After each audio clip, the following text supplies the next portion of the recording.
ছোট বন্ধুরা, জানো নায়েব মশাইয়ের থেকে 200 মোহর আদায় করে তবে রামটাকে ছাড়লো। এদিকে সকালবেলায় কালু রামের বাড়িতে এসে অনেক মোহর দেখে তো একেবারে অবাক। ওরে বাবা, রামদা, এই যে অনেক মোহর, তুমি তো বড়লোক হয়ে গেলে গো। এই চুপ কর।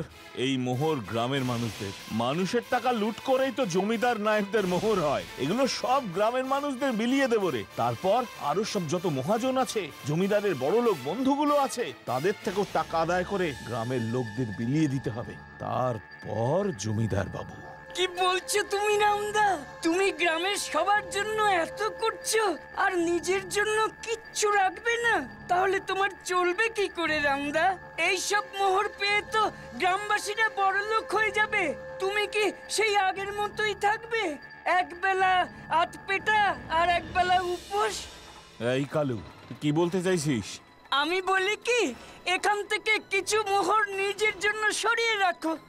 একবার ভেবে দেখো, কতদিন পেট ভরে খাওনি, ভালো জামা গায়ে দাওনি, তোমারও তো কিছু আমোদ আহ্লাদ আছে নাকি?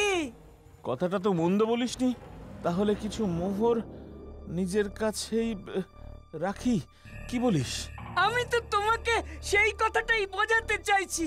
নাও চলো, কিছু মোহর সরিয়ে রাখো আর বাকিগুলো নিয়ে গ্রামের লোকেদের দিয়ে আসি। ঠিক আছে।